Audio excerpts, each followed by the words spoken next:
ស្ថានភាពនៅច្រកសមុទ្រតៃវ៉ាន់កំពុងមានភាពតានតឹងខ្លាំងនៅដើមឆ្នាំ2026នេះយោងតាមរបាយការណ៍ចុងក្រោយទីការិយាល័យសន្តិសុខជាតិរបស់តៃវ៉ាន់ NSB កាលពីថ្ងៃទី4និងទី5ខែមករាឆ្នាំ2025មានព្រឹត្តិការណ៍សំខាន់ៗដូចខាងក្រោម1ការវាយប្រហារ Cyber ក្នុងកម្រិតអាសន្នតៃវ៉ាន់បានរាយការណ៍ថាខ្លួនបានរងការវាយប្រហារ Cyber ពីសំណាក់កងទ័ពអ៊ីនធឺណិតរបស់ចិនក្នុងកម្រិតមធ្យម2.6 លានដងក្នុងមួយថ្ងៃពេញមួយឆ្នាំ2025និងបន្តការឡើងខ្លាំងនៅដើមឆ្នាំ2026នេះគោលដៅវាយប្រហារ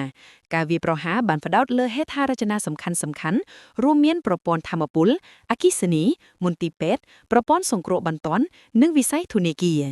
បច្ចេកទេសប្រើប្រាស់ក្រុម hacker ចិនបានប្រើប្រាស់វិធីសាស្ត្រ DDoS បុកឲ្យគាំងប្រព័ន្ធនិងការលូតចូលទៅក្នុងបណ្ដាញទូរគមនាគមន៍ដើម្បីបង្កភាពចលាចលក្នុងសង្គមតៃវ៉ាន់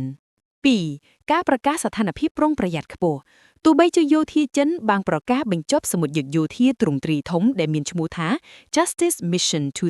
2025 កាលពីថ្ងៃទី31ខែធ្នូឆ្នាំ2025ក៏ដោយប៉ុន្តែរដ្ឋាភិបាលតៃវ៉ាន់នៅតែរក្សាការប្រុងប្រយ័ត្នឆ្លើយតបបន្ទាន់ Emergency Response Centers ឲ្យដំណើរការ24ម៉ោងលើ24ម៉ោងដដែលដោយសារតែការវាយប្រហារ Cyber និងការបញ្ជូនយន្តហោះចម្បាំងចិនមកក្បែរដីកោះនៅតែបន្តកើតមាន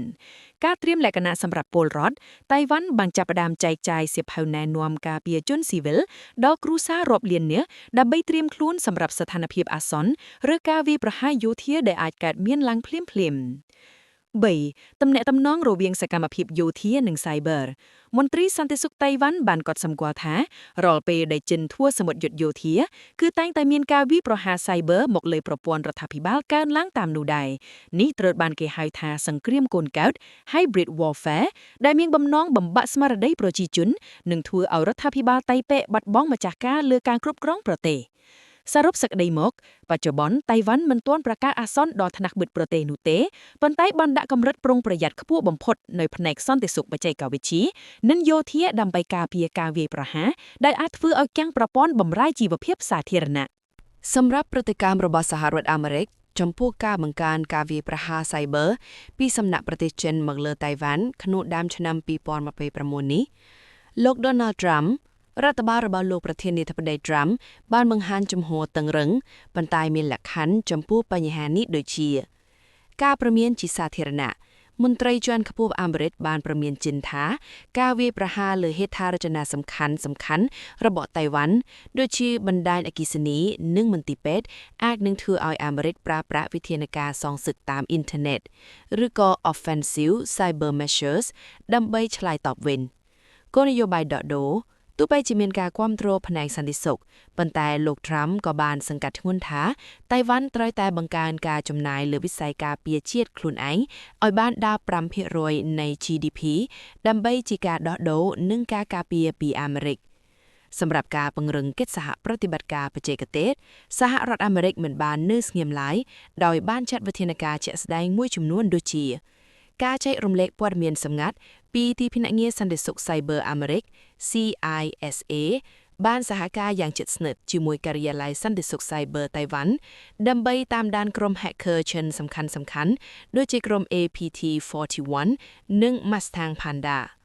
ការលក់អាវុធយុទ្ធសាស្ត្រអាមេរិកបានអនុម័តកិច្ចសន្យាតម្លៃរាប់រយលានដុល្លារដើម្បីផ្ដល់ឧបករណ៍ស៊ើបការណ៍និងប្រព័ន្ធការពារកម្រិតខ្ពស់ដល់តៃវ៉ាន់ដើម្បីទប់ទល់នឹងសង្គ្រាមកូនខាត់ឬក៏ Hybrid Warfare ចំណែកក្តីបារម្ភលើវិស័យបន្ទាក់ឈីបអាមេរិកមានការព្រួយបារម្ភយ៉ាងខ្លាំងថាការវាយប្រហារ Cyber លើក្រុមហ៊ុនដូចជា TSMC អាចនឹងធ្វើឲ្យប៉ះពាល់ទៅលើខ្សែសង្វាក់ផ្គត់ផ្គង់បច្ចេកវិទ្យាពិភពលោកដូច្នេះ Washington បានជំរុញឲ្យតៃវ៉ាន់ពង្រឹងភាពធន់ Digital របស់ខ្លួនឲ្យបានអត្តវិមាទោះបីជាសហរដ្ឋអាមេរិកកំពុងមានភាពតានតឹងជាមួយចិនលើបញ្ហាពាណិជ្ជកម្មនិងបញ្ហាប្រទេសវេណេស៊ុយអេឡាក៏ដោយប៉ុន្តែខ្សែបន្ទាត់ក្រហមរបស់អាមេរិកនៅច្រកសមុទ្រតៃវ៉ាន់នៅតែត្រូវបានរក្សាអាមេរិកចាត់ទុកថាការវាយប្រហារ Cyber របស់ចិនជាការប៉ុនប៉ងផ្លាស់ប្ដូរស្ថានភាពដើមដោយមិនប្រើកម្លាំងបាយ